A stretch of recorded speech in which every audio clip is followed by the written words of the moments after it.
Hello and welcome to our online webinar dedicated to decarbonization as a strategic imperative. My name is Velina Tchakarova and my colleague Daniel Dantine. We too are actually dedicated to the topic of decarbonization and geopolitics, and we will guide you through this highly interesting and complex issue for the next 2 hours. In our webinar, which is aimed at exploring how businesses and energy-intensive industries, the public sector and capital-heavy industries can successfully integrate decarbonization into their strategy, we will first start with the presentation by Daniel, and then we will move to my part, which will also take a look at the geopolitics of decarbonization. Now, Daniel, the floor is yours. Thank you, Velina. Thank you very much. So good afternoon from my side. Maybe I introduce myself very quickly. My name is Daniel Dantine. I am partner of the Decision Advisory Group. We work as an advisory team to help industry companies, energy-intensive companies and energy companies to decarbonize. So that's exactly our theme, when to do investment decisions and how to do it. So I'm going to talk about why decarbonization matters, what are the challenges with a focus on European industry players mainly, what are the dynamics in the field, and what are the uncertainties that people and companies are facing and how to deal with them. And then there's going to be an interaction with Velina afterwards. So what is the background of decarbonization? So the obvious topics on the left side, so there's the Paris Agreement, there's also the EU Green Deal, so there's an ambition to limit climate change to 1.5 degrees, or at least below 2 degrees, to limit the consequences of global warming. There are some targets here, a focus on Europe with the EU Green Deal, which means, which has a clear statement to be climate neutral by 2050. So that's the backdrop.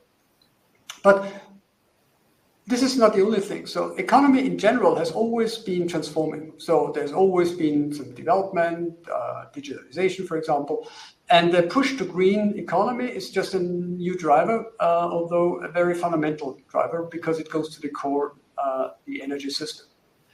So what is changing for companies, or what changes can companies affect? So the obvious ones is there will be new regulatory rules, but mainly there's also be new cost factors like the CO2 prices. There will be changes in products and competitors and technologies, new energy sources, and that is ultimately also changing the rules of the game because suddenly access to green technology, green energy is fundamental. And it's also when you look at the landscape in Europe where energy-intensive industry is located, and when you look at where green energy is coming from, you will see a mismatch. And that's key as one success factors going forward will be access to green technologies. Now, ultimately, companies want to succeed in the green transformation and decarbonization. So what is success? What do I mean by success, or what do our clients mean in that context? The first one is, of course, a successful positioning in a decarbonized world. What does it mean? It means, of course, reducing the CO2 footprint, reducing the emissions. And that's, of course, driven by the political objectives. But it's also, there are some discussions about this is the license to operate. Without this, people will not, companies will not be able to survive in the long term. But also there will be carbon tariffs being introduced. So this is really something that is affecting them. And then, of course, there is other things that are ultimately also important, which is that business models will change. Competitive products and services will change. The whole supply chain will affect. So ultimately, if the entire ecosystem is changing, companies need to adapt. So, and the other part is to, in this transformation, is to make sure that the companies stay competitive during the transformation. So that's always the case. You will always see some front runners that invest very early, but they have the high risk of sunk costs. So the question here is, how can they position themselves? How can they move not too fast, but not too slow during that process and make sure that ultimately the bottom line is safe? When we look at Europe and look at European industry, we have to start from the current situation, which is challenging for a number of reasons. So the first one is, even before decarbonization, European industry has an energy disadvantage. This was always the case before the Ukrainian war, but especially after the start of the war in Ukraine, of the Russian invasion, gas prices ticked up dramatically. So, which means that power and gas costs are massively more expensive than in China and the US. Things have improved a little bit, but we're still highly expensive. And that's before decarbonization. And that's also a result of the over-reliance on cheap Russian gas. What you have to see, although, there's regional differences. So you see that before 2018, prices were roughly the same across Europe. After current prices, you see those countries that were much more reliant on Russian gas have massive increasing power costs. And the countries that are cheap, the Nordic countries, France, Iberia, Spain and Portugal, they have high level of renewable power, but they also have nuclear, a lot of them, which is one of the reasons why energy prices are more expensive. So that's the first challenge companies are facing. So it's already an uphill struggle before we start about decarbonization. The second one is decarbonization will increase costs. So on the first side, there is no benefit apart from reducing CO2 costs. So what are the levels companies can do to reduce CO2 footprint? The first one is avoidance. So basically investment in energy efficiency, reducing CO2 costs, and that's already being addressed, especially with high energy costs. This is the first thing companies are looking for, is to save fossil fuel consumption, and which means that reduction of emissions. But there is limited potential because ultimately companies still need efficiency. Another key driver or lever is electrification, which means fuel switch, which is definitely something that companies can do. More and more applications can be electrified. There are reports and studies that show that 80% of energy consumptions for heat applications in industry can be substituted with heat pumps. It's only the high temperature applications that cause a problem, but you still have the problem that it's an impact on processes, and you need upfront investment, which is a big challenge for companies. The other choice, of course, you can do is you can switch to green fuel. So basically, if you have oil or mainly gas, which causes CO2, so if you switch to green hydrogen or biomethane, then you reduce or eliminate your CO2 footprint, but these green energies are much more expensive. So biomethane current prices are about twice as expensive as natural gas, and hydrogen, and this is an optimistic scenario, is at 100 euros per megawatt hours. And that's an optimistic scenario for 2030. So I've seen prices that are double the amount. And then the last lever is carbon capture and utilization and storage, which means that for the last resort, this is what people call unavoidable emissions. You basically capture the CO2 footprint at the factory, you introduce pipelines, and ultimately you store it in the North Sea or at an underground storage.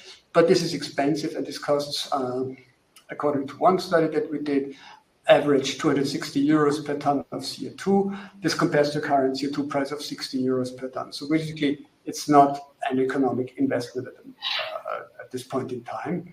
And also, even more significant, this requires infrastructure development. So basically, you need CO2 pipelines across Europe to set this up. And if you've ever seen something like an infrastructure development, this is something that will take time, permissions, and a lot of costs. Which is the ultimate element. This whole thing needs to be financed. So currently there is what people call a policy gap or emission gap, which means that if you need a business case that where you need somebody to pay for the money can come from two sources. It's either the customer, because he's willing to pay more for a carbon-free product, which he's not doing on a voluntary basis. That's everybody in industry I talk to tells me the same thing. Yes, maybe they pay a little bit more, but they're definitely not paying the extra cost that all this investment require.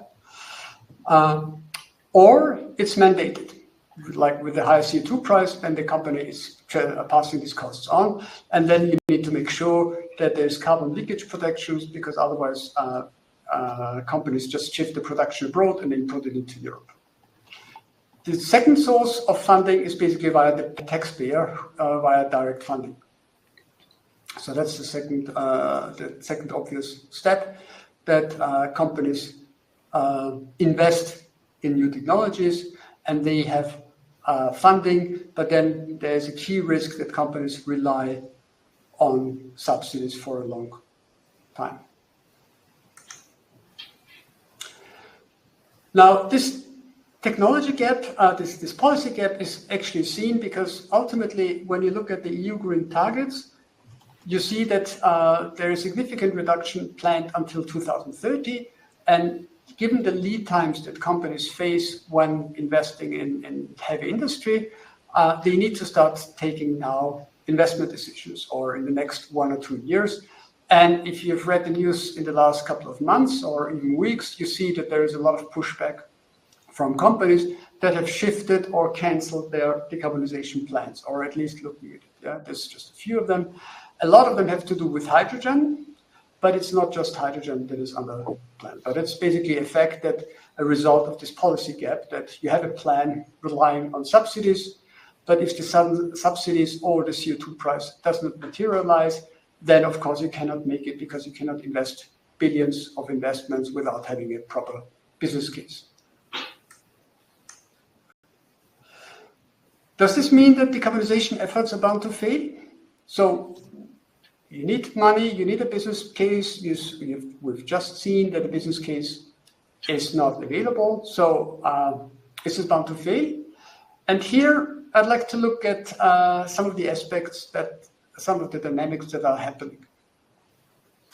What we've seen in the last time is that green energy has become cheaper at a dramatic speed. And the key driver here is that green technologies, green energy sources, wind, solar, but also batteries, which you need to balance the peak productions, they enjoy cost learning curves. So if you look at solar and the price of solar 20 years ago, 10 years ago, you can see that the costs are going massively down. Also think of the battery costs, or if those of you remember the size and cost of the first mobile phones that you had, and the size, the capabilities of your batteries in your phones. Now you see that costs are going down dramatically at a massive speed. And the speed is another thing. It's the speed, the cost reduction ultimately leads to an exponential growth of these technologies. So we've seen this in new solar additions, electric vehicles, and also batteries. And what we've seen as well is that when you look at this horizontal lines and all of these forecasts, or of this shaped lines, these are the forecasts of the individual years. So which means that the speed of rollout of green technologies has been underestimated everywhere.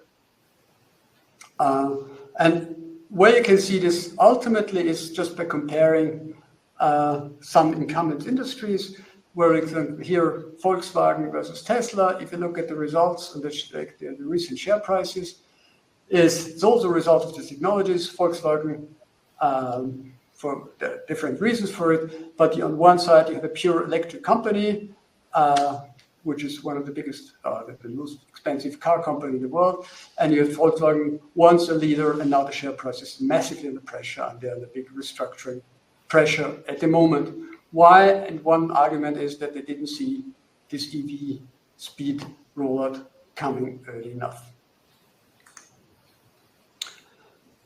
So we have technologies, green technologies that are evolving at massive speed. And the question is, what's driving this? Because it's one thing to say, yes, it's coming, but you always have to understand why. And there are basically three reasons for this. The first one is long-term, what we call long-term industrial policy. So there are big driver, and it's mainly China, that sees decarbonization or the development of green tech as an opportunity. So they want to develop technology leadership. So that's why it's no reason that the three technologies I showed before, like EVs, batteries, are mainly driven by China. They have, of course, a huge domestic market, huge production facilities, and also in that area, they secure access to raw materials. And so one of the reasons is to develop a new market leadership in these new technologies, supported by long-term policy. The second one is, and that you can see also across a lot of countries, especially in Asia, energy security or like self-reliance. Countries want to get rid of the dependency on fossil fuels and want to increase their share of renewable energy. Why? Because then, yes, they might be reliant on importing PV modules, but once they are installed, they don't need to care about somebody choking off the supply. This is driven by governments, but when you look at the example of Pakistan, which is the dark chart on the left side, it's also driven by private households. There's a huge boom in photovoltaic installations. Why? Because the grid is so unreliable that people are investing and setting up their own photovoltaic, which is not even connected to the grid. So it's basically local solutions to help improve the energy security.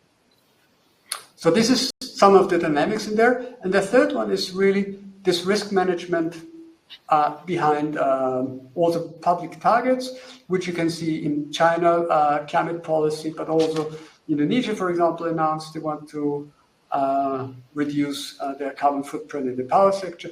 And it's the reason because that more and more studies show that the effects of climate change are more expensive than the transition costs. So it's cheaper to go to a green economy than investing in these decarbonization technologies. So this is all energy systems. So you might say, well, that's easy because with EV electrification, that's all easy technologies. What about industry?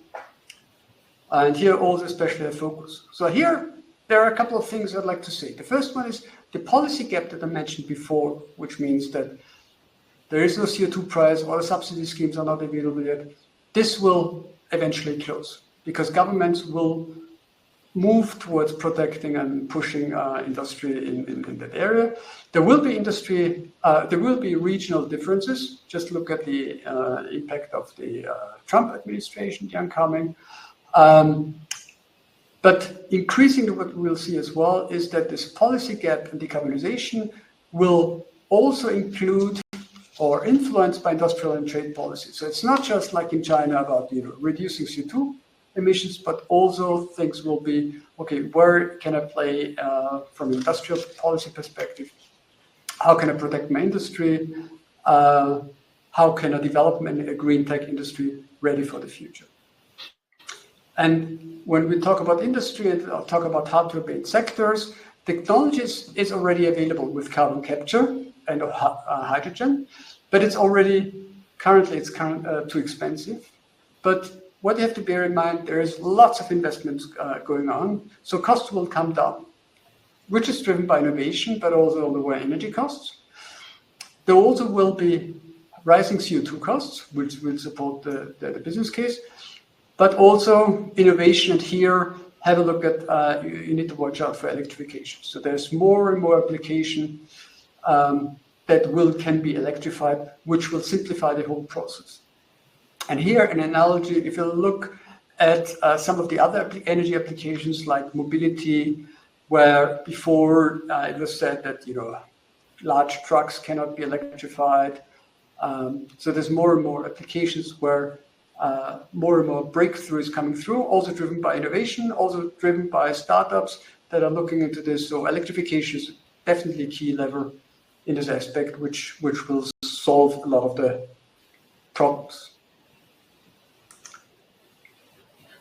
So on the one side, we heard that there are a lot of challenges, and then we heard that there are some dynamics that will support the whole system. Ultimately, the policy gap will be closed. the question for for companies when doing investment decisions is, okay, when and how should they make investment decisions? And the obvious factor here is the business case, which relies on assumptions, and there are huge uncertainties for these assumptions. So here's a list of topics that companies have to consider. The first one is how much funding will be available, which means that, okay, currently policy papers state that it's clear that companies need to invest in carbon neutral solutions, and the state is willing to fund for them, but it's a big question how much and for how long. Second, how will the EU price for CO2 develop? How will the infrastructure be rolled out? How's the regulatory framework develop? There can be the different choices that policymakers have to do, how pragmatic an approach can be. If you like, how strict should the rules be? Will there be carbon tariffs? So, which means the link between trade policy and carbon policy, like the carbon border adjustment mechanism. How will the European industrial policy develop?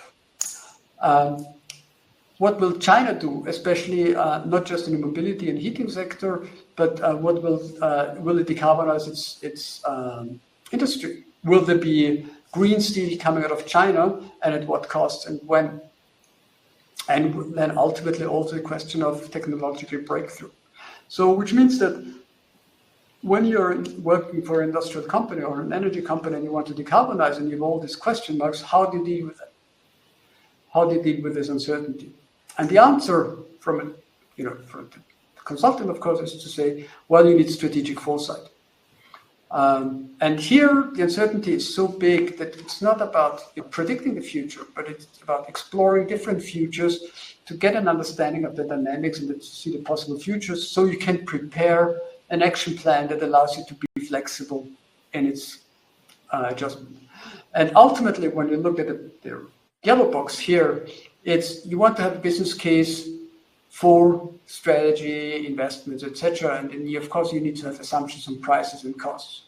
But this whole thing depends, of course, is embedded in a geopolitical development. So all these assumptions that I've talked to you, I can make some assumptions based on political ambitions. I can have a look at Brussels and say, well, if Brussels wants to be carbon neutral by 2050, then they need to make these regulatory rules by now, and everything will be okay.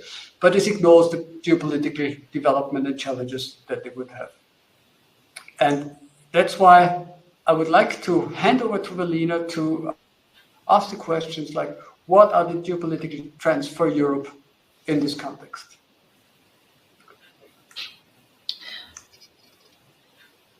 Thank you very much, Daniel. And after we had the first part of our today's webinar dedicated to decarbonization as strategic imperative, now I will upload, it will take just 1-2 minutes to upload the second presentation for today, which is dedicated to the intersection between geopolitics and decarbonization. Meanwhile, you have already started commenting in the chat room, which is great. And some of you have posted questions. So feel free to do so while I'm also having my presentation. And afterwards, following our agenda, Daniel will add a few interesting comments to wrap it up, so that we have more or less an hour, maybe a little bit less than an hour for the section of Q&A and for your comments. That is the plan for today's webinar. Now I will start with, as I said, with the second part, which is about the geopolitics, of decarbonization. Obviously, as you've seen from Daniel's slide, when it comes to strategic foresight and the efforts to anticipate alternative futures, one key layer is about geopolitics. Now, at FACE, we are dealing with strategic foresight when it comes to geopolitics, and we try to provide risk trends and scenarios about possible alternative futures. First and foremost, of course, decarbonization is the transition to low carbon energy sources, and is profoundly impacting geopolitics and the foreign policy of today's world, and leading countries as well as developing economies. Everybody is affected, but it's vice versa. Geopolitics is also actually affecting the process of decarbonization, the scope, speed, and scale of decarbonization. Now, unlike past energy transitions, it involves replacing, not adding energy sources to achieve climate targets. And as we've seen from Daniel's slides, it must occur at unprecedented speed to meet the global climate goals. Now, there are indeed countries which are currently in the lead when it comes to the use of fossil fuels, be it in the production or in the export sector. So obviously they will face significant geo-economic challenges next to the the challenges of decarbonization because of the declining oil and gas revenues, and that is already becoming a reality in countries like Russia or Saudi Arabia, and even United States, which under Biden administration has been dedicated to the agenda of decarbonization, has emerged as the world's oil producer number one, as well as LNG exporter number one in 2024. So you see once again that you could be both simultaneously, on the one hand, still very much riding the wave of the use of fossil fuels, while also accelerating the process of decarbonization, as it was the case with Biden's administration. So the one way or the other, these nations will have to adapt by diversifying their economies and investing in, as I said, non-energy sectors, as well as in the emerging renewable sectors, while also trying to scale down the sectors of fossil fuels. And there are indeed also global shifts in power dynamics, as we've been observing in the last several years.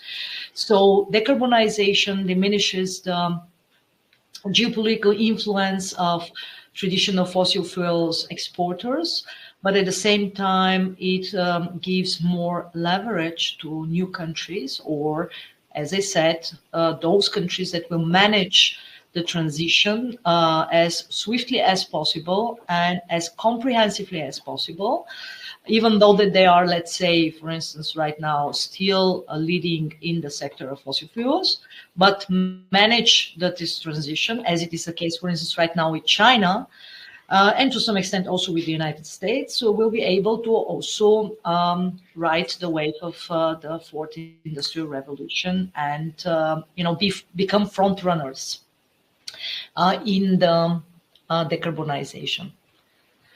Now, let's take a look at some challenges when it comes to resources, because as we know, energy is the mother of geopolitics, and at the core of these issues, it's about the access to resources, to energy resources. And once again, as it has been in the past, critical materials and raw materials, natural resources will be the big issues. Now here, we are already observing the emergence of new critical materials like lithium, cobalt, rare earth metals, which will become and have become already and will be vital for renewable technologies, which also means that given the access to them, given the processing and the partnerships of leading nations, there will be an unequal distribution of these resources, which to some extent is replicating the energy dependencies from the past, let's say from the past 3 industrial revolutions. But then again, new technologies will be also key, such as recycling or the efficient use or the technological breakthroughs that we cannot foresee at the moment, but certainly we can anticipate that will happen in the one or other sector of decarbonization. And again, those countries or groups of countries that will practically witness the biggest technological breakthroughs in this specific sector will, of course, be ahead of the curve. Now, when it comes to geopolitics and decarbonization, once again, the US-China rivalry or competition, or even if you like, more comprehensive relationship, will be at the core when it comes to the impact. So competition over clean energy technologies, or the emissions responsibilities, or even if you wish to define it as a sort of new Cold War kind of competition, will also affect decarbonization. So it will reach out to the decarbonization sector because both United States and China want to be the winner of the fourth industrial revolution, and the fourth industrial revolution is very much dependent on the process of decarbonization, as we've seen in the past with each industrial revolution, relying on a specific new energy source being added to the energy mix. And this time, as I already said, it's not just about adding new energy sources to the energy mix, but it's about also replacing effectively whole set of energy sources and cutting them out of the energy mix due to the climate change. Now, the security and peace dimensions are equally important. Transition risks destabilizing more fragile states, which are also reliant, for instance, on fossil fuels revenues. And at the same time, decarbonization-linked instability could lead to certain migration flows. Now, we know for a fact, according to different studies, that climate change might unleash up to 1 billion people moving from one place to another because of the devastating climate conditions in certain geographic areas. And this, of course, will have significant geopolitical and geoeconomic ramifications. When it comes to future geopolitical landscape, renewable energy infrastructure and clean energy patents will shape also future, the future relationships between developed and developing economies, between G7, G20, and other relevant regional formats. Nations that are rich in renewable potential may become also the new energy superpowers, and those, as I said, that have enjoyed a very prosperous, past geopolitical past in terms of the access to a certain energy source, be it oil or coal or gas, will or might actually witness some sort of decline. And given this geopolitical landscape, there is a clear need for strategic planning. Things are moving very fast, and they're moving simultaneously. So there are a lot of geopolitical puzzle pieces moving right now, but decarbonization is here to stay, the one way or the other, because of the different layers of this process. So you have, as I will also touch upon, the macro perspective being shaped by the US-China rivalry. You have plenty of regional formats and constellations. And then one thing is sure, that is that decarbonization is also local and is going to be driven by people, by the local population, because of the needs, the strategic needs. So that means that we axiomatically can assume that decarbonization will transform the geopolitical and geoeconomic landscape in predictable to some extent, but in many unpredictable ways to great extent. And that means that policymakers, businesses, and institutions will have to prioritize, and they will have to differentiate between short, middle, and long-term goals and planning. Now, let's take a look a little bit at the geopolitics of decarbonization when it comes to fossil fuels, because we are still very much stuck in a world of the use of fossil fuels, and certain fossil fuels will still remain relevant for quite some time. So long as we do not have this necessary technological breakthroughs, be it in the field of renewables, the different use of the renewables, or be it in the field of let's say nuclear fusion, there will still be plenty of fossil fuels being used in the transitionary period of time, and especially fossil fuel like gas, natural gas, and even more so of liquefied natural gas, LNG. And that, of course, means that certain dependencies are here to stay. Daniel, I would just kindly ask you to maybe mute yourself because of the recording, because we can hear you. Yes, thank you. So we have historically shaped power dynamics. Some of these dynamics will, as I said, remain for the transitionary period. Especially when it comes to, for instance, as we currently observing dynamics in specific regions such as the Middle East, or also the new interesting dynamics between United States and Russia when it comes to the competition in the LNG sector. And then, of course, it's about economic leverage, oil exporting nations. For instance, Saudi Arabia, Russia, etc., they have gained geopolitical power through resource control and energy revenue in the past. And of course, we'll try to preserve this leverage for as long as possible, while at the same time investing also in non-fossil fuel sectors. Just to give you the example of Saudi Arabia, Saudi Arabia is currently one of the front runners countries when it comes to investing in renewables, with its ambitious 2030 vision. And even Russia, if you compare the share of oil and gas revenue just 10 years ago, in 2014, it was above 50%. Right now, it's below 30%. It tells you a story where this journey is going. But again, it's about the pace and it's about the scope of it. Now, we have also something interesting here, which is the resource curse. That is a paradox of the wealth, where resource-rich countries often face structural and institutional failure at home, coupled with corruption, with inequality, with authoritarian rules of governance.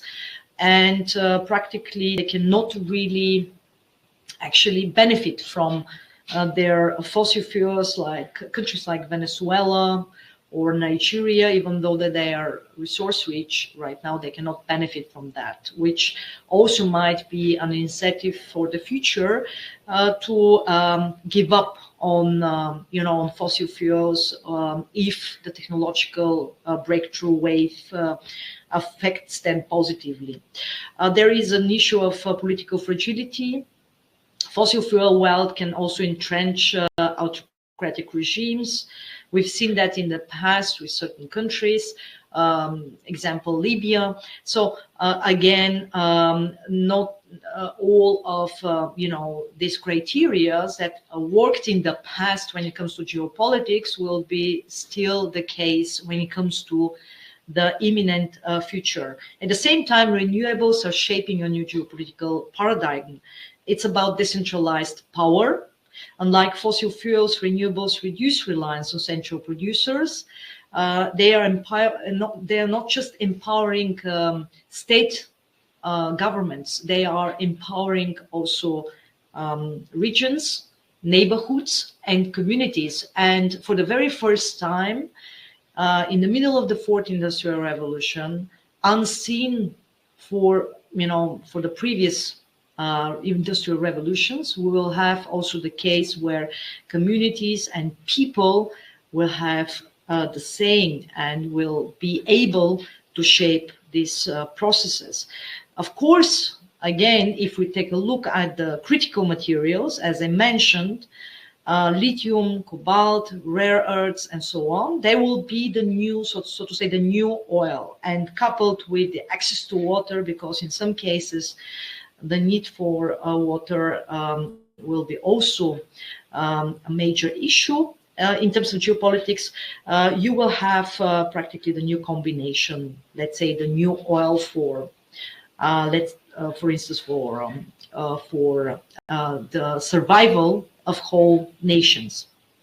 And then we have the technological imperative. That means that right now there are countries in the lead when it comes to certain technologies. China was already mentioned. Many countries from the so-called developed world were ahead of the curve. And right now we are seeing an interesting phenomenon where actually, countries from the developing world are, significantly catching up, and probably regional formats such as G20, but also BRICS will be also relevant for the geopolitics of decarbonization. So I've went through the new geopolitical paradigm.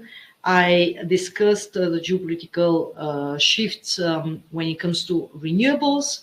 Of course, we need to be mindful of the fact that geopolitics and decarbonization will meet at the intersection of new conflicts, or at the intersection of flaring up old conflicts. So once again, unfortunately, as it has been in the past, we might witness the manifestation of resource conflicts. When it comes to mining for renewables or processing of renewables, there will be enhanced risks of conflicts, but also enhanced risks for environmental and social disputes. And that in itself might result in a new kind of geopolitical competition. That is the competition for the control over renewable technologies, or the access to critical raw materials, or the partnerships with third countries that enable the processing of important critical materials. The current energy transition has a lot of challenges. We've heard about some of these challenges from Daniel. And here, once again, we have to think of the geopolitical realignment right now. Not all countries are on the same page. We are observing probably the most challenging period in the state relations post-World War II, where the global order might go in one or other direction, and this will affect the success of the energy transition. We are observing significant economic challenges and adjustments in both developed and developing world. And we are also witnessing significant infrastructure gaps on both sides as well, where infrastructure in the so-called developed world has been undergoing significant transformation to the worst, and in the developing world where there is a lacking infrastructure and there are no investments, or let's say little to no investments to build the lacking infrastructure. Now, moving forward, renewables and emerging powers is a big topic. Again, here right now we have a significant actor, that is China. China is already world's economic power number 2, and obviously is the current leader in various technologies in the renewable sector, such as solar manufacturing, wind power, rare earth metals. In fact, if we take the example of the European Union, the European Union is to 98% dependent on actually on China for rare earths. Is now also taking over in the sector of EVs, and it looks like the European Union once again has lost a battle when it comes to decarbonization. Now, we have also other emerging powers on the horizon, on the geopolitical horizon. India is such a case because it has the ambition of becoming world's economic power number 3. And right now it is significantly expanding solar capacity. It wants to become one of the key hubs for green hydrogen in the world. But at the same time, given this ambitious agenda, it means also, in both cases, by the way, China and India, it means also still quite a significant share of fossil fuels for the sake of economic growth. Now, when it comes to the European Union, and this is certainly Daniel's portfolio, more or less, it's about this very ambitious agenda on behalf of the European Union, with the most prominent initiative of the Green Deal. Europe in itself wants to become the first carbon neutral continent by 2040, and for that, of course, a significant amount of investments and funding has been put aside, with a new European Commission, which entails a lot of know-how and expertise from the previous European Commission, and has still very much a similar leadership, especially on top of which is the old now new President von der Leyen. The expectation is that decarbonization once again will be on top of the agenda for the next 5 years. Of course, that means that we need to respect and consider global powers in the energy transition. Here, of course, first and foremost, it's going to be about China's agenda, which will remain the dominant power and will dominate the supply chains for solar panels, wind turbines, batteries, and so on. It has also a global initiative, which is the Belt and Road Initiative, for investments with a focus on energy infrastructure, both fossil-based and renewables. The United States now with Trump 2.0 leaves a question mark. As I already said, with Biden administration, we saw a very dichotomic agenda, because on the one hand, the agenda for decarbonization has been pushed forward, but at the same time, the United States have become the leading power, and now this is a huge game changer for the world of geoeconomics with a new exporter of LNG, as well as with a new number 1 oil producer. And here, of course, the expectation for Trump 2.0 will be also competition with China in the field of decarbonization. That means a competition over renewable tech innovation, over critical raw materials, and their supply, as well as processing, where United States will actually look for options. On the one hand, how to mine and process on their own, but at the same time will forge new partnerships and alliances with third countries to ensure this production. The European Union will further promote the energy independence, but will seek to remain a global climate leader And that is only possible via this framework of the Green Deal and all the rest of initiatives, which we've seen from the slides of Daniel. So here, the expectation is that a significant amount of funding will be dedicated to this goal, but also with the European Union being probably in the lead right now when it comes to multilateralism and shaping international and regional organizations and institutions. Once again, probably Brussels has more leverage than China and United States, given its geoeconomic portfolio. Now, looking at regional power dynamics, we have more question marks than answers as of today. If we take a look at the Middle East, we clearly see the challenges. First and foremost, we still have a lot of Gulf nations that are critically important fossil fuels exporters and producers on both sides, oil and gas.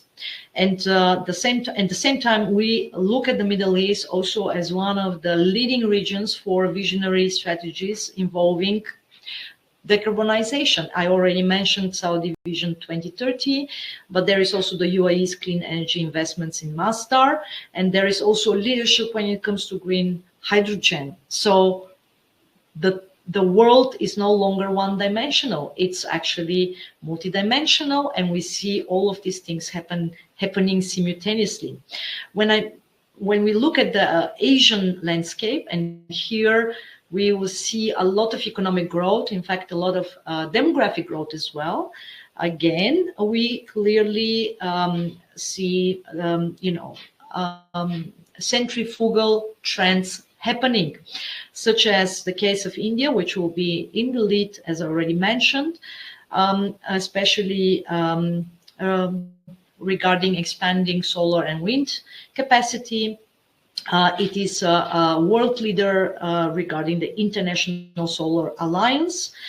Together with Europe and other partners, it has forged strategic collaborations for green hydrogen with Middle Eastern and European nations, and is trying to balance also decarbonization goals with its fossil fuel needs, while trying also to scale down the coal dependence.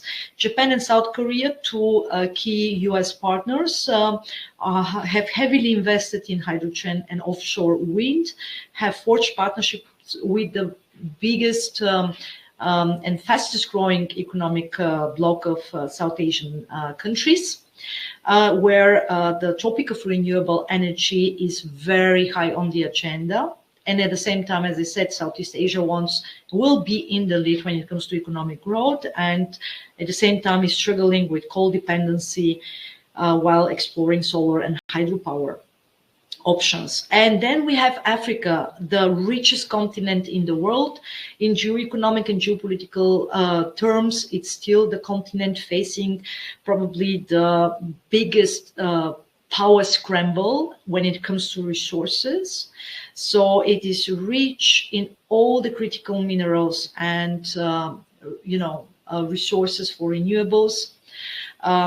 I just need to mention the example of cobalt in DRC that is already actually quite covered, well covered. There are a lot of interesting publications and books about that. It has plenty of solar potential. It could sustain itself when it comes to resources, and at the same time it's the continent where 500 million people are still lacking the access even to electricity, and probably this is going to be the continent with the fastest growing demography, which also will increase the demand for the use of energy resources. And here, of course, the question is, will the continent kind of skip several stages of industrial development while focusing on the new opportunities, or we will see first and foremost still the use of fossil fuels, which are also actually in place in many of the African countries, while trying to find the access to the renewables. Then we have, of course, the interesting case of Russia. I already gave you some examples about it. Still highly reliant on oil and gas as a share of its GDP, but being in significant difficulties right now to diversify away from Europe since 2022, when it launched the war on Ukraine. Russia has been looking for options to diversify towards Asia, which is not so easy, especially when it comes to the pipeline gas. Right now, it's at the lowest, but at the same time, Russia is also trying to diversify towards LNG with the ambitious goal of getting up to 100 BCM alone in LNG.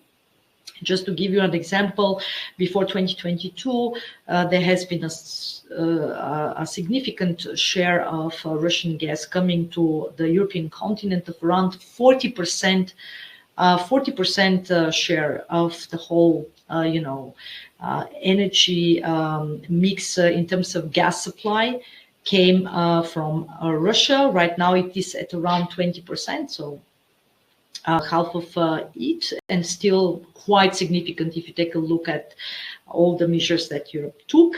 At the same time, Russia is witnessing significant challenges, but also opportunities given the climate change and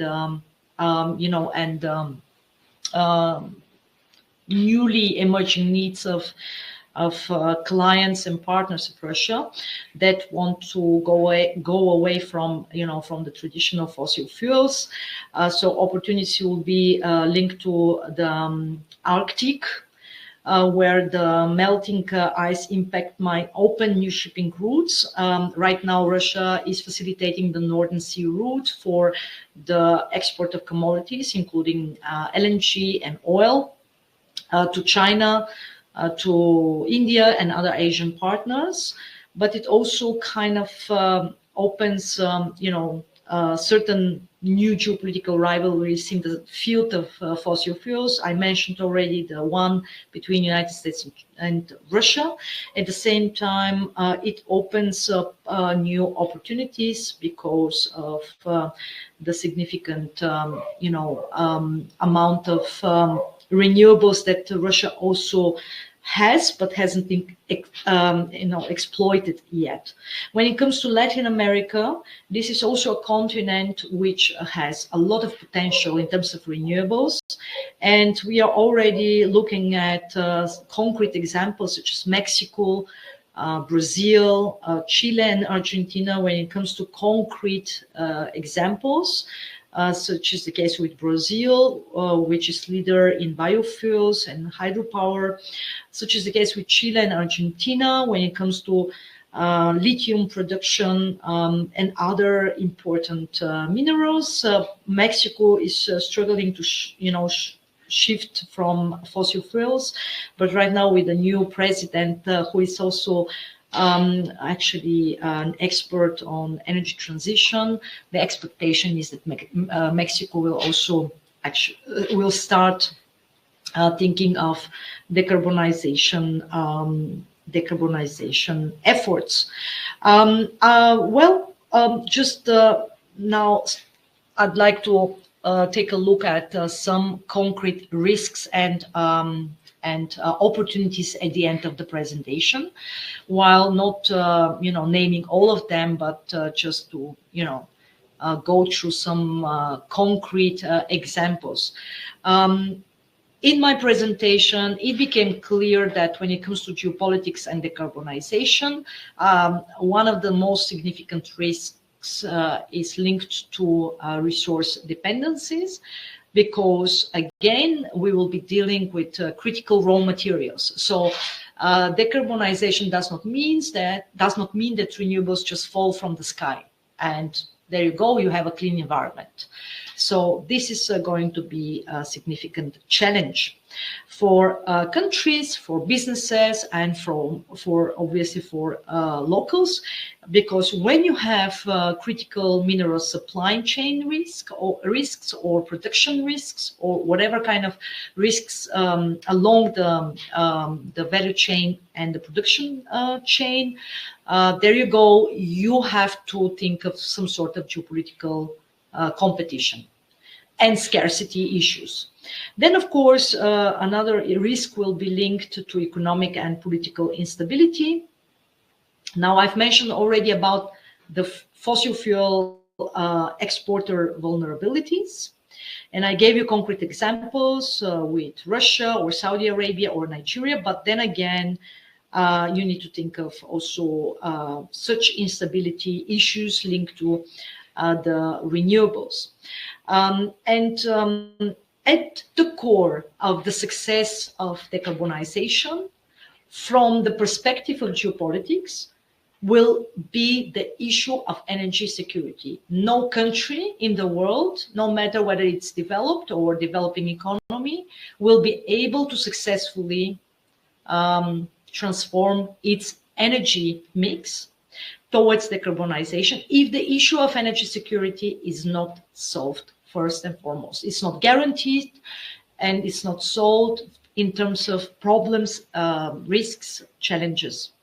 And that means, of course, that once again, here, what we need to understand is how states will be addressing the transition inequalities in terms of the speed of decarbonization, in terms of the scope, that is the share of renewables in the energy mix, and then, of course, in terms of the newly emerging risks. Think of risks such as green colonialism, when developed nations will try to once again guarantee the access to certain critical raw materials.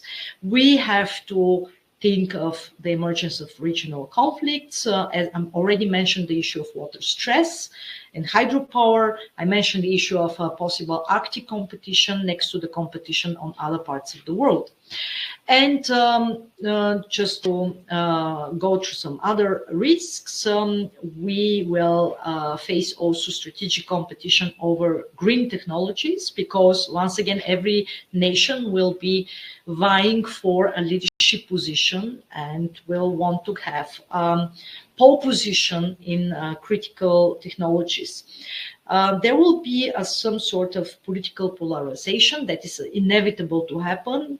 And of course, we are already observing the domestic resistance and the social impact when it comes to trying to convince people of the importance of decarbonization, which is linked to high costs. Even though that we've seen from the slides of Daniel that the cost for decarbonization have been immensely reduced, still there will be a high cost, and in fact nobody can evaluate the real amount of and the real price for decarbonization yet, and there are different estimations when it comes to that. Geopolitically, one of the biggest issues of climate change and the urge for decarbonization will be linked to migration and human security risks. But again, of course, this will be phenomena that will not bring about immediate change in behavior on behalf of states. So once we start observing immense migrational pressure because of climate change, it will be more or less inevitable for states to switch to decarbonization agenda. The question, of course, is whether it won't be too late for that. Now, let's take a look at some opportunities, because this is much more important than the risks. And here, of course, decarbonization is happening also for the sake of diversifying the energy mix. Again, it's not just top-down process. Interestingly enough, it's also it's not only top-down process, but it's also bottom-up process, which is unique and very important as compared to the previous industrial revolution. solutions. Of course, the driver will be technologies and the innovation urged by many this time. Again, the mixture of public-private, which will be critically important, and at the same time, this huge opportunity that overcomes geopolitical gaps. It's a good news, in fact. We are witnessing the emergence of new energy export markets, which are also driven locally or by communities, by neighborhoods, by cities, villages. So it's a very, very localized process next to, again, the big investors being the traditional state players as well as global institutions. And there is a lot of cooperation, regional and global cooperation with various platforms, new kids on the block, so new countries are gaining power and importance and play a role. So it's much more about geoeconomics than geopolitics nowadays. And the opportunities, if we take a look at the sum of them, they are much, much stronger in their impact than the geopolitical impact. So decarbonization is meanwhile seen as a foreign policy tool, which can give you in itself, which can result in itself in geopolitical leverage if states navigate successfully this process. The opportunities lie also, as I already said, in the resource development, in the strategic partnerships, and in the technological breakthroughs. But they also lie in the soft power gains, that is to show leadership and to be one of the front runner states in terms of guiding these processes and forging partnerships with others and being an example and role model for others instead of just being a blocker and stopping the processes. So a lot of these developments will be happening actually in the emerging markets and in the world of countries of G20 or if you like the global south, which is also unequally affected by the climate change. Last but not least, I will finish with 3 trends by shortly mentioning them, and they are very much relevant for the intersection between geopolitics and decarbonization. First and foremost is once again about the rise of resource-driven competition as we are moving towards the transition to renewable energy technologies. And here key aspects are to consider the new dependencies when it comes to the renewables. We are currently in a period of rising nationalism and protectionism. So this will also affect, of course, the competition over the transition to renewables, unfortunately. But at the same time, there is the centrifugal, process of technological innovation, which will positively affect the decarbonization. The second important trend is the trend of geopolitical realignment. So we are no longer talking, so at least our community is no longer talking about fragmentation. That is the buzzword of yesterday. Right now, we are using another term that is the geopolitical realignment.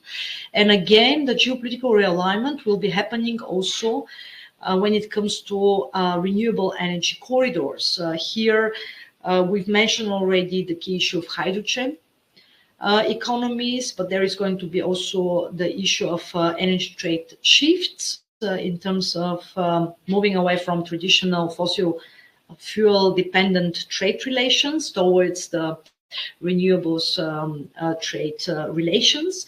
And it's about the creation and the manifestation of global, regional and local infrastructure for that sake. So major transformation, of course, which will bring about a lot of positive, but also some negative outcomes.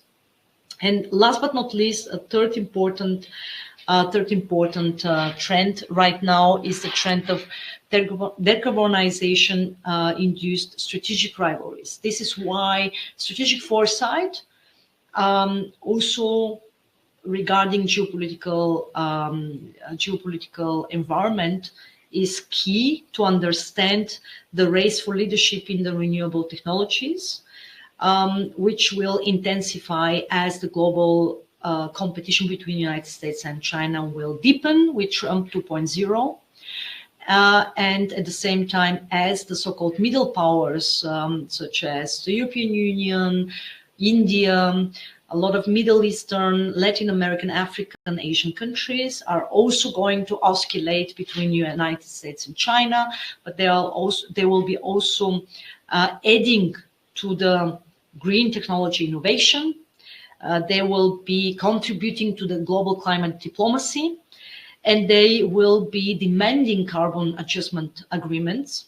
So obviously they will be also creating a significant gray zone of important players, both state and institutional ones, that will kind of balance between United States and China. And here, the key issue is a potential green Cold War between the major economies, especially US-China competition, and how this, how the decarbonization is going to be shaped, pushed forward, and hopefully manifested successfully in the context of Cold War 2.0 between United States and China. This is, of course, the biggest question mark we have for today. So thank you very much. That's on my side. And now I will actually give the floor back to Daniel for his wrap-up before we also look at some questions in the chat room. So thanks, Velina. So I'll skip forwards. This takes a little while. I've just two summary slides before we go to the questions.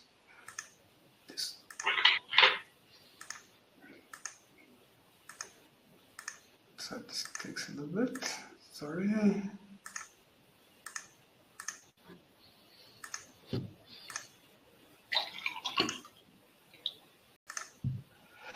Okay,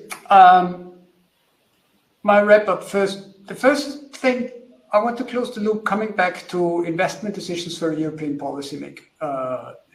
decision makers in industry, but also in the end also politics. Ultimately, what people want is positive framework conditions for investment decisions. Now, there are a couple of forces that drive that. The first one are the geopolitical trends that Velina just mentioned. So there are some developments happening there. More concrete in Europe, I think one of the most pressing topics is how will European industrial future develop? And that's and together with the last fourth is the ambition gap to achieve this Fit for 50 objective. So a lot of things are happening by multiple actors, but especially in Europe, a lot of the future lies in the hands of European policymakers, especially in Brussels, but also in the individual countries, because there are a lot of choices to be made. The obvious one, which has nothing to do with decarbonization, but which is affected by it, is, and I've seen it in one of the questions, how is going to be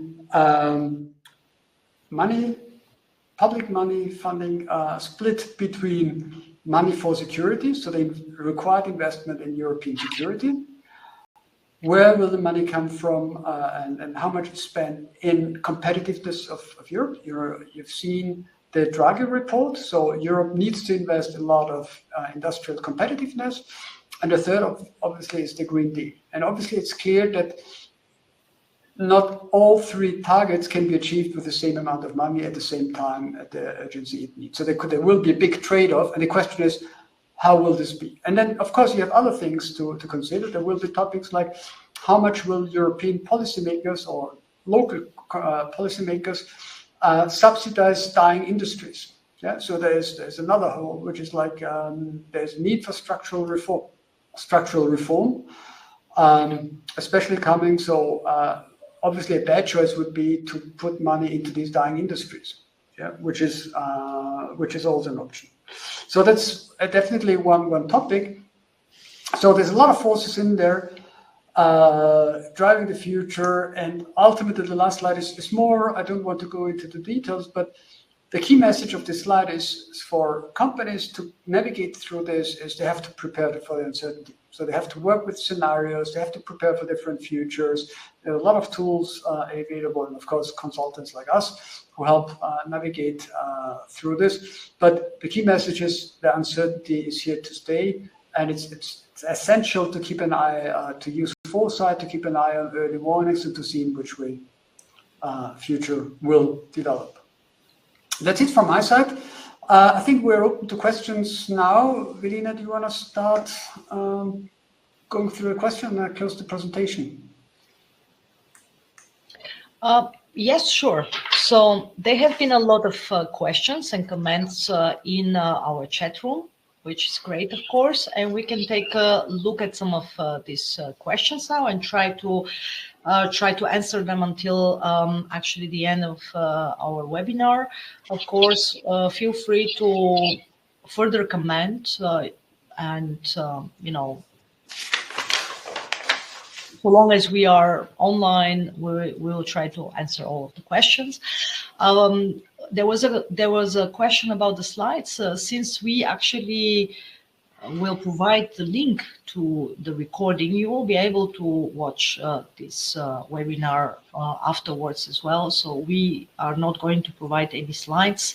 The idea of this presentation is to give you kind of idea how we approach the issue of decarbonization and you know, look at it as two consultancies. On the one hand, as a strategic imperative from the technical point of view, and on the other hand, also from the point of view of geopolitics, while we are both more or less using the approach of strategic foresight, and we are you know, trying to anticipate different alternative futures. Now, let's take a look at some of the questions. There was a question about the Trump administration and how he will approach the green tech race. Of course, there are a lot of speculations right now. He's currently nominating different, you know, persons for his future team. And there are first and foremost expectations about his policy shift towards fossil fuels, with a renewed emphasis on oil, on gas, on coal. This is the famous "Drill, baby, drill" slogan, if you remember from his election campaign. That is supposed to reduce government support for renewable energy research and subsidies, while also shifting away from green technologies and mostly from funding in actually innovation for green technologies. The second expectation is that he will once again weaken the U.S. commitment to global climate, you know, engagements and forums, and if you remember from the first mandate, Trump withdrew the United States from the Paris Accord. So the expectation here is that once again he will scale back or even withdraw the United States from international climate agreements, which will also lessen the global and regional cooperation, while, you know, isolating the U.S. To some extent from what I mentioned already will be key driver for the decarbonization in terms of global and regional governance. And then there is a third expectation that comes to regulatory rollbacks. Here, the expectation is that there will be relaxed environmental regulations that could, you know, lower the cost of fossil fuels, because Trump promised actually to reduce the price of energy for the domestic consumption. That was a big slogan in, you know, an environment of of more or less skyrocketing inflation, which many experts claim has secured his, presidential post. So the expectation is that he will actually try to do that, to achieve that. And what does that mean in reality if, let's say, all these three assumptions become reality? Because right now we are just speculating based on his announcements and, his campaign. That would mean that, in fact, Trump would achieve exactly the opposite from what he is, striving for, namely leadership position in terms of the global competition with China. And in that particular case, if these assumptions become reality, it might result in loss of market leadership, because countries like China, but also the collective player on behalf of the European Union, they will be further heavily investing in green tech and green technologies and decarbonization. And that means that they will have, in the next 4 or 5 years, they will have a significant leverage in terms of coming up with hopefully more significant technological breakthroughs as compared to the US. That could put US companies in a disadvantageous position. Now, while I'm, pointing to this, let's say, possible future developments, we also have to consider the fact that the United States, at least if we listen to Trump's team, is going to, for instance, is going to invest heavily in nuclear energy for the sake of amplifying the role of the big tech and mostly, of course, the AI needs. This is a huge energy consumption on behalf of the data centers and the AI sector. And here, again, without a technological breakthrough in the renewable sector, without the stability of the electricity grid, it's hard for me to imagine that, the fossil fuel sectors and the nuclear sectors will be pushed away in such a short period of time for the next 3 to 5 years. So here we have a huge innovation gap and technological gap that might happen also in the United States, given the significant demand coming from this sector, from this specific industry. So here again, a question mark rather than an assumption rather than clear, let's say, prognosis for Trump's administration, given the focus on traditional energy sectors.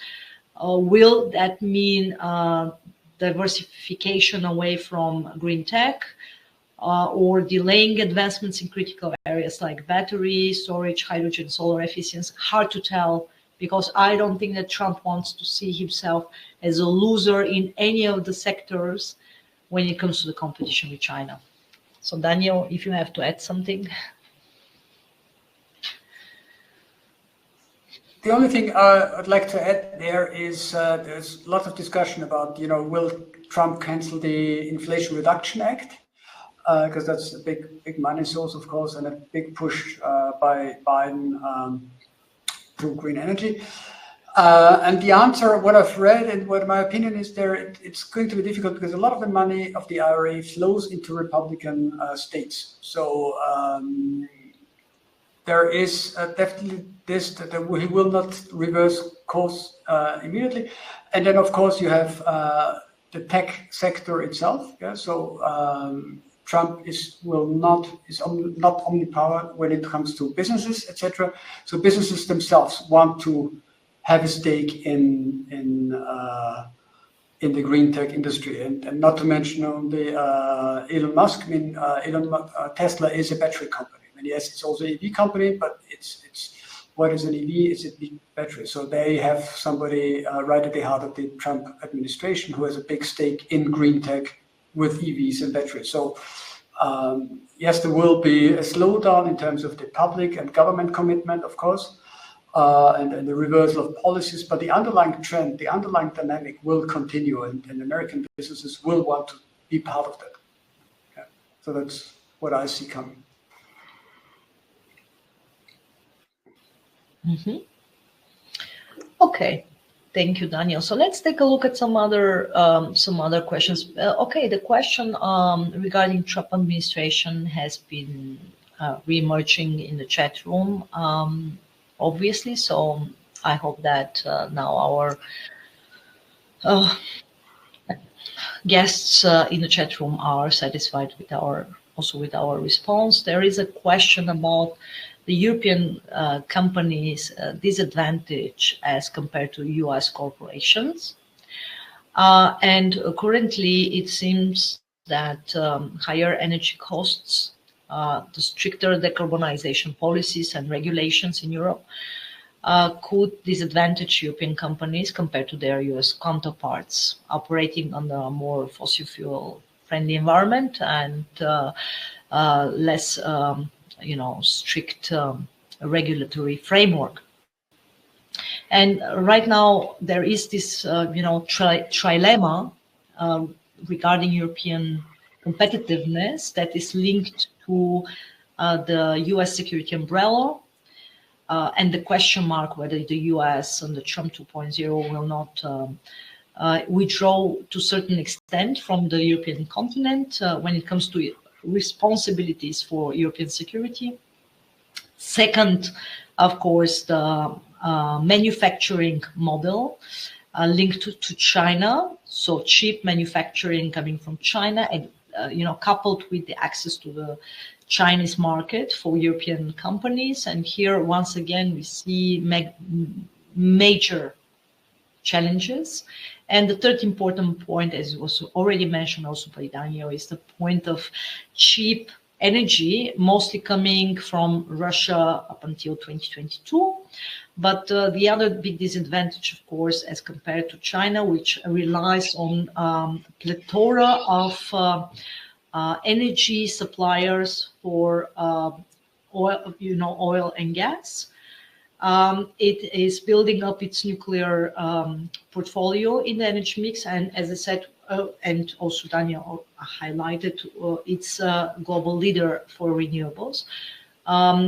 And as compared to the US, again, America is now relying on oil, fracking gas, while also trying to diversify away, and is considering the buildup of nuclear portfolio. Here in Europe, things look differently because of the commitment to the decarbonization, the lack of fossil fuels, mining of fossil fuels on the old continent, but also the lack of diversification in terms of fossil fuel suppliers.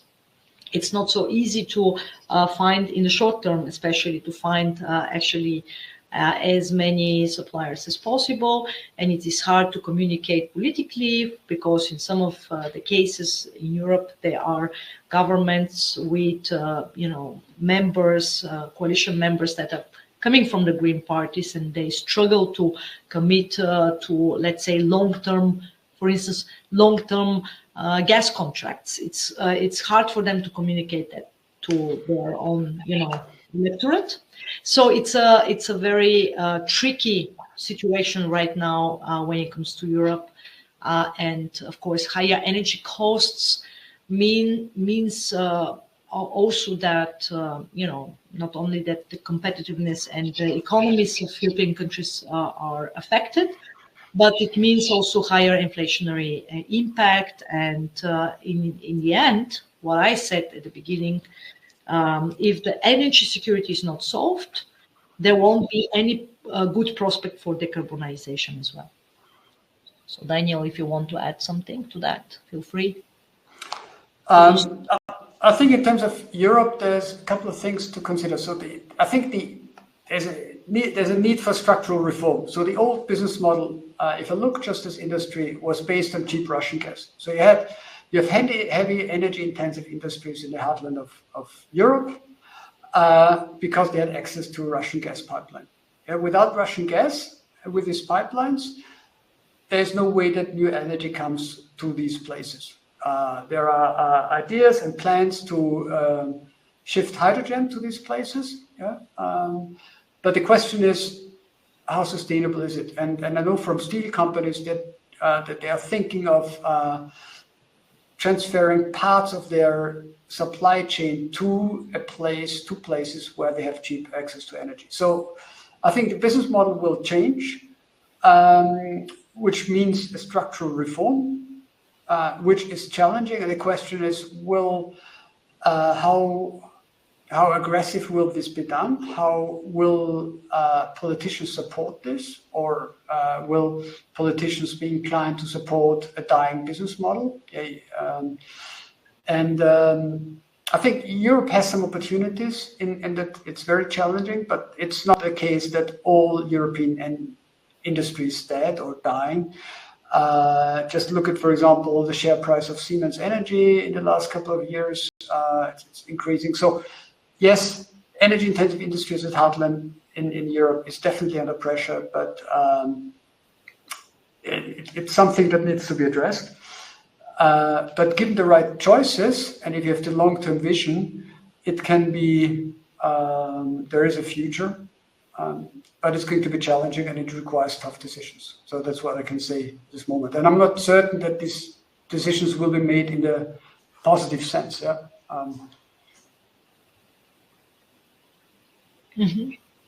Would you like to also touch upon some of the other questions, or do you have anything to add? Because there have been some comments on behalf of some of our listeners. There are some very technical questions like what is the technology in terms of cooling? I know there's a lot of innovation going into that space, generally in heating and cooling, but I can't answer in specific in terms of which technologies will be available. All I know is that it's a growing market for cooling, but also especially for heating. The trend goes towards electrification, also for heating, and there's big money to be made by cost-efficient solution. And I've read somewhere that especially with cooling, there is a new innovation coming which uses much less energy. But I don't have the detailed technical specs for that. Okay, thank you. And I've seen that there is an interesting question linked to Ukraine. What impact of green policy on the war? I suppose that the question is, what impact does green policy have on the war in Ukraine? So here, of course, there is not so much direct impact as there is an indirect impact we need to be mindful of. Why? Because Ukraine has several key mineral reserves spread across the country that are very much relevant for decarbonization. Next to actually having also significant oil and gas reserves that are equally important, but right now what I think is more relevant for the answer to this question is about the mineral reserves in Ukraine, and of course it very much depends on the fact whether Ukraine will preserve and restore its territorial integrity, or what kind of territorial integrity Ukraine will have following any kind of push on behalf of Trump and Trump's team to actually make Ukraine concede to some territorial concessions for the sake of, let's say, ceasefire agreement, because Trump, among many things, promised also to solve the military conflict between Russia and Ukraine in 24 hours. That is these are his words, not mine. Now, Ukraine has lithium deposits in the Dnepr-Donetsk area, and also in Zhytomyr, and of course these are not very significant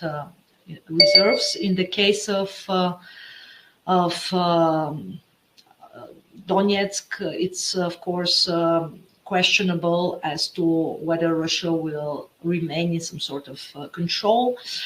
Nickel is a very big issue. Nickel is important for the decarbonization, and there are few leading nations regarding the nickel deposits. They are also actually located in southern central Ukraine. And, again, give you some sort of an idea how, resource rich Ukraine is in terms of the goals of decarbonization. Cobalt deposits are relatively limited, but some are found in Dnieper and in Kirovgrad.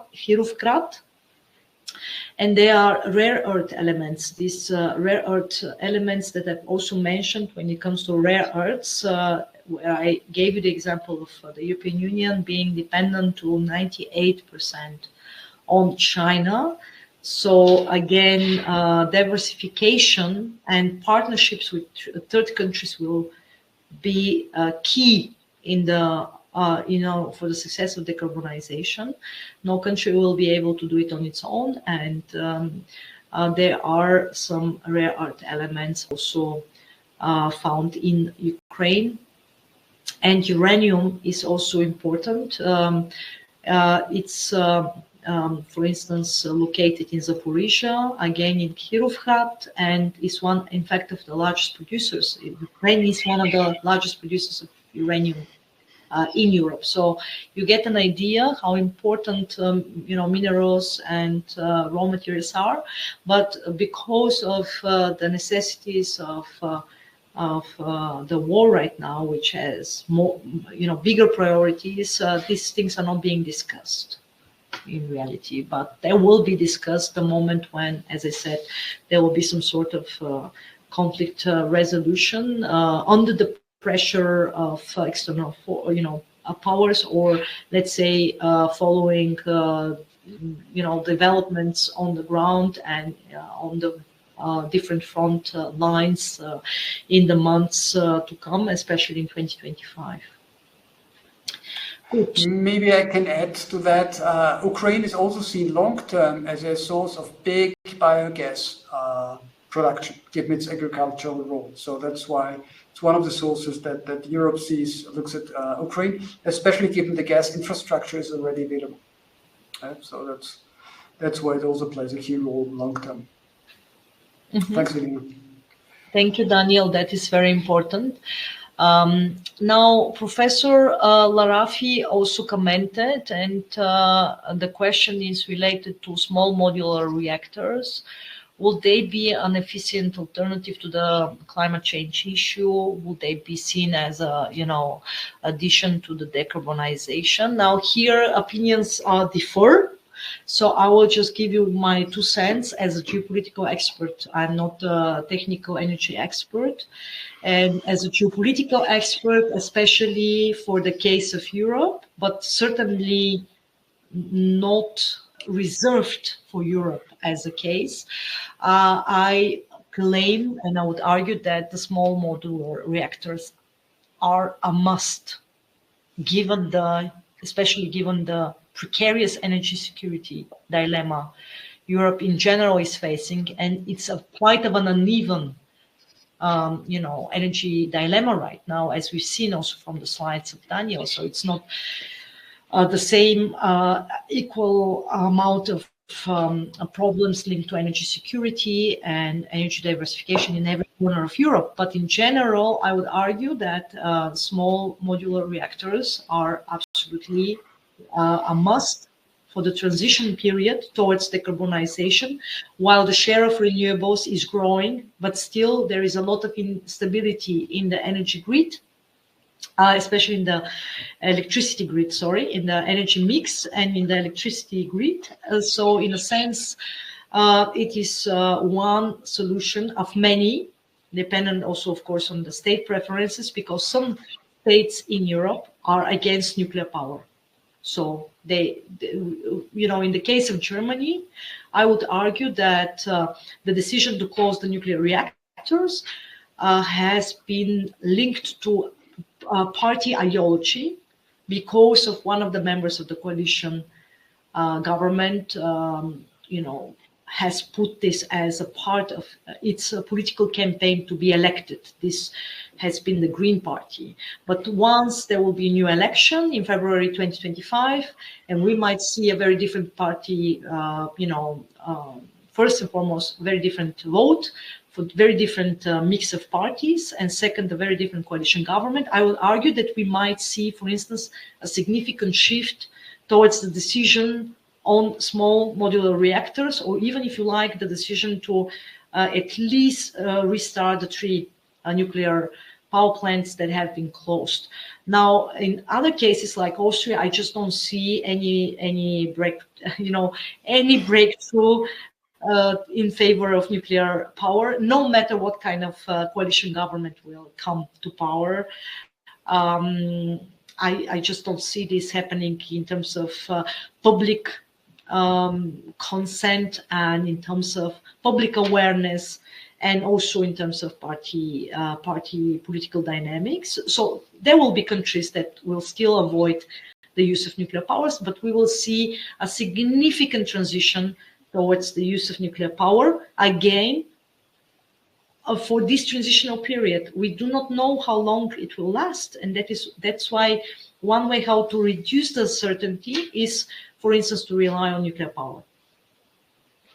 Yeah, I agree. Also from my side, nuclear will come back. I think there's a couple of things I'd like to add. One is the economics of nuclear power plant are far from clear. When you look at the cost overruns of the big power plants in England and everything, so it's massively expensive.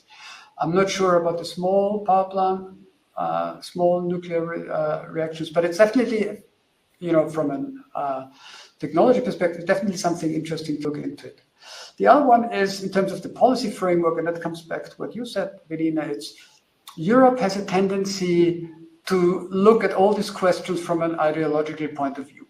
Yeah, so it's we have to do it this way, and the question is whether there will be more pragmatism coming through. If you look at what we try to achieve, you have to look at trade-offs, and then maybe accept compromises and trade-offs. And one clear compromise and trade-off that you can see is like, okay, energy security, costs, and climate neutrality. Carbon neutrality. So if you're purely ideologically, you say everything must be green and renewables, but it will be extremely expensive. So the moment the cost factor becomes stronger, then I think people will open up. And you can see it already in some of the political parties in Europe, also in Germany, that some parties are more open to opening up the nuclear question as well. Mm-hmm. So there is a new question now coming up, which is quite relevant, and that is the question about the industrialization versus decarbonization, which will come first, because right now there is a lot of political debate going on in Europe, a lot of polarization, a lot of statements on behalf of political parties, leaders, but also obviously businesses are also in a state of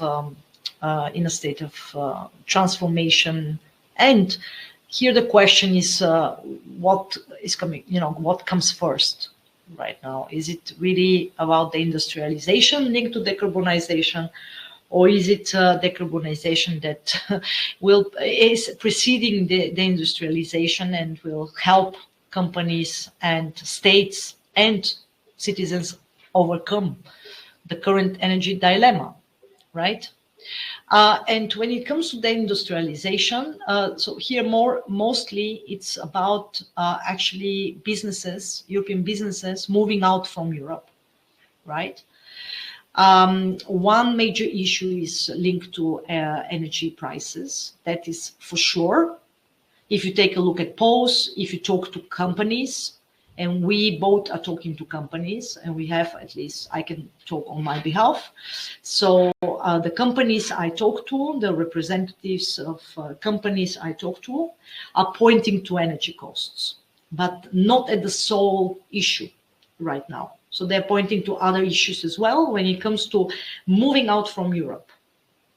So they are pointing to questions, to issues such as labor costs and issues such as regulatory framework. It's a suffocating regulatory framework that many businesses, especially smaller businesses, mid-sized businesses, are no longer able to cope with. It's just too overwhelming. To quote three major issues. Now, the energy costs, which are mostly linked right now to the highly complex geopolitical landscape, and the very fact that, as we mentioned, Europe has been relying on a particular model of supply for a very, very long time, without actually diversifying. If you ask geopolitical experts, the first, slogan we use, the 3Ds slogan, is diversify, diversify, diversify.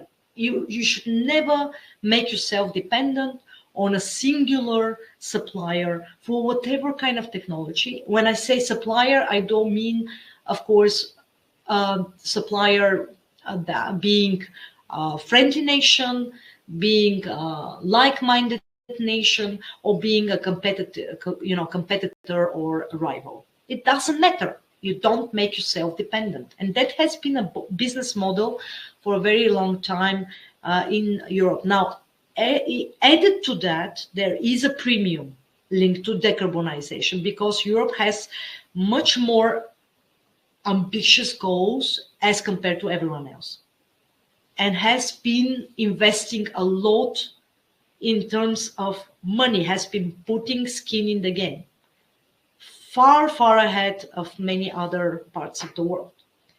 Of course, with the mindset that if you are among the first, if you are front runner, you will be also able to, shape the process, and you will be also able to benefit from the decarbonization first and foremost. That has been the mindset.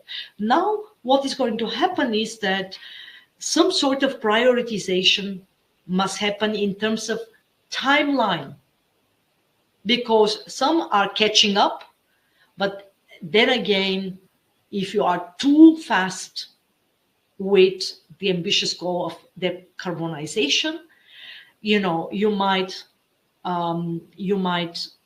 lose track of some of the other important processes when it comes to energy security and energy diversification. So this is what we might observe right now. The industrialization is a very, very, let's say, harsh definition of what's happening right now. The whole model of energy mix, as well as economic competitiveness, needs to be reshaped. This is the discussion right now.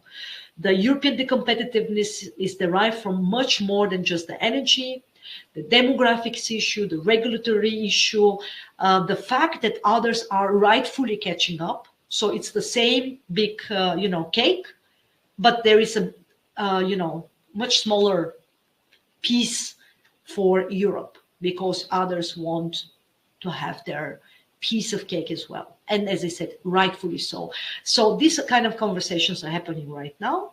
But let's not forget that one part of Europe, which hasn't been reflected on in the Draghi report, is Central Eastern Europe and Scandinavian countries.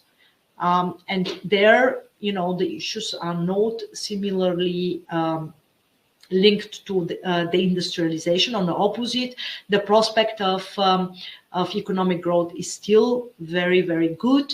Poland is being described as the fastest growing economy in the whole of Europe, reaching 3 to 3.5% growth, economic growth in the years to come.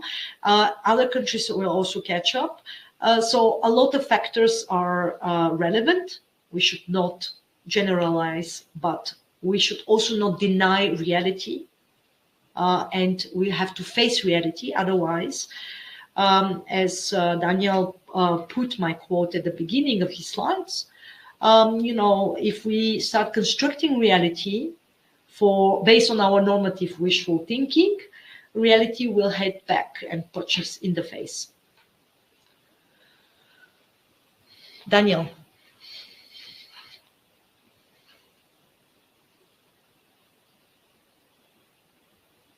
You're muted.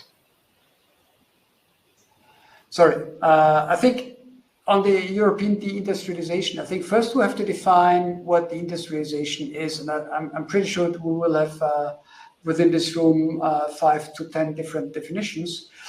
There will definitely be a restructuring. And I think, of course, I don't know the future, but it looks to me like it's going to be much more, it will be for local production in Europe, especially when it comes to energy-intensive industries. It does not make sense to have an energy-intensive industry in Europe using very expensive energy and exporting it to a place, exporting products to a place which has cheap energy.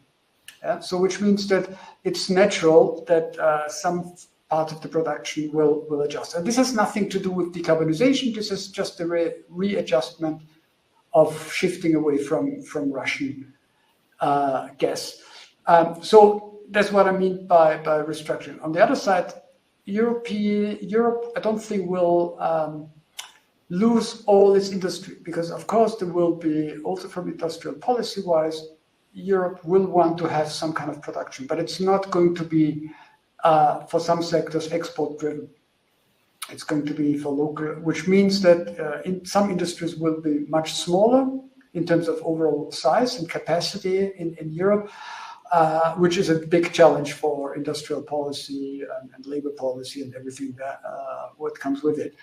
But it's going to be you have to look at it sector by sector, industry by industry, and also in some industries you can adapt by adjusting your value chain. As I mentioned with the steel industry, you can keep the kind of the value adding part and just shift the production of the raw steel abroad, and you still can keep, I think, 75% of your value add in that country.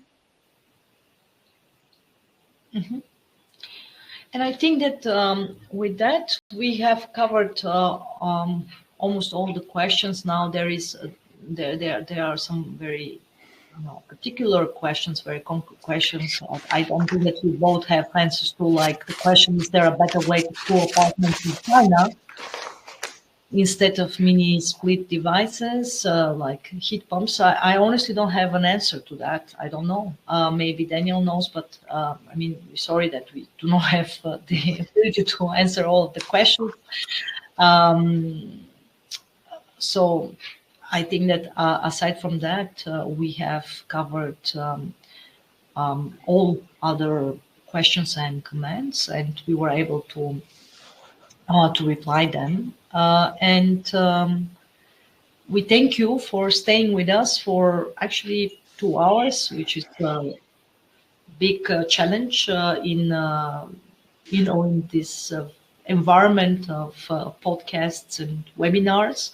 I think that the issue of decarbonization as a strategic imperative is here to stay. That is going to be a key topic which will be relevant for citizens, for businesses, for communities, for neighborhoods, for political leadership, as well as organizations. And at the same time, understanding the geopolitical environment and anticipating the future with the help of strategic foresight is going to be key. It's going to be one way how to be prepared accordingly for all these critical uncertainties. In fact, if you work with the critical uncertainties, you might be ahead of the curve, as instead of trying to predict any of these processes, which is, as you've seen, impossible to do. So instead of predicting and having prognosis on the certainties, it's much better to actually work with the critical uncertainties and try to anticipate most probable futures for this highly complex process. Now, decarbonization is going to happen not so much because of the bottom down political will on behalf of states and organizations, but much more so because of push coming from citizens, from the strategic necessity of local communities to come up with workable and sustainable solutions under the new circumstances, which are environmental, which are also geoeconomic and geopolitical, impact. And in that kind of environment, it's very helpful to be open-minded about all the eventualities, which I think that we could outline and by doing so, reduce a little bit the complexity at the end of these 2 hours. That's been on my side. I will give the floor to Daniel to also wrap up on his behalf. And thank you once again. We will also put the link to the video on our YouTube channel. On the chat, I have a YouTube channel. Daniel will also provide the link for his subscribers and his community. And in that case, you will be able to listen to the recording as well. Thanks, Velina. I'll be quick. Thank you a lot for participating, for the questions. It was a pleasure to talk to you. I hope you got some insights. And yes, thank you from my side. Good evening to those in Europe. And yes, have a good day to the rest of wherever you are from my side. Thank you.